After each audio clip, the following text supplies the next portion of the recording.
Welcome back to doctor Shabina official channel. और आज मैं आपको बताती हूँ कि अगर किसी फीमेल को ब्लीडिंग होती है और वो ब्लीडिंग तीसरे महीने के बाद कभी भी होती है तो उसके लिए हो सकता है उसकी ये कंडीशन हो जो इस वीडियो में मैं आपको क्लियर बता देती हूँ। ठीक है, जिसका जानना फीमेल के लिए और मेल के लिए बहुत ज़रूरी है कि आखिर क्या कंडीशन हो रही है, उसको समझना चाहिए। ठीक है, तो ये वीडियो में हम पढ़ेंगे आज एब्रेप्शियो प्लासेंटा।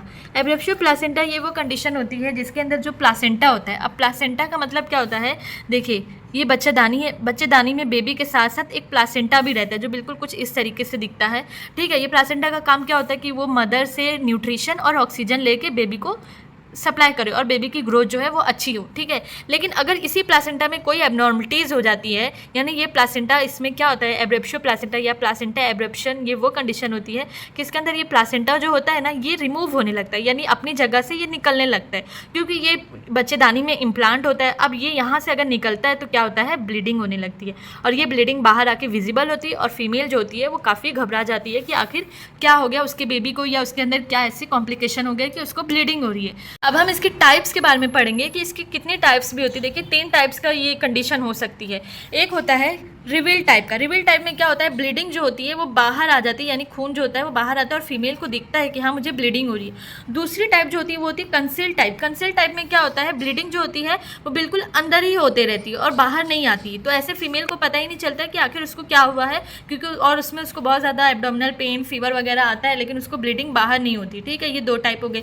तीसरी टाइप ये होती है कि जिसको बोलते हैं मिक्स टाइप, मिक्स एब्रेप्शियो प्लासेंटा, यानी उसका कुछ ब्लड जो रहता है वो बाहर भी आता है और कुछ ब्लड जो रहता है वो अंदर भी जमा होते रहता है। ठीक है, तो इस तरीके से ये 3 टाइप का होता है। अब ये किन औरतों में ज़्यादा होता है, पहले तो ये देख लीजिए इसके इंसिडेंस जो होते हैं वो all over incidence is about 1 in 200 deliveries, यानी 200 अगर फीमेल प्रेग्नेंट है तो उसमें से एक फीमेल को ये कंडीशन जो होती है वो हो सकती है।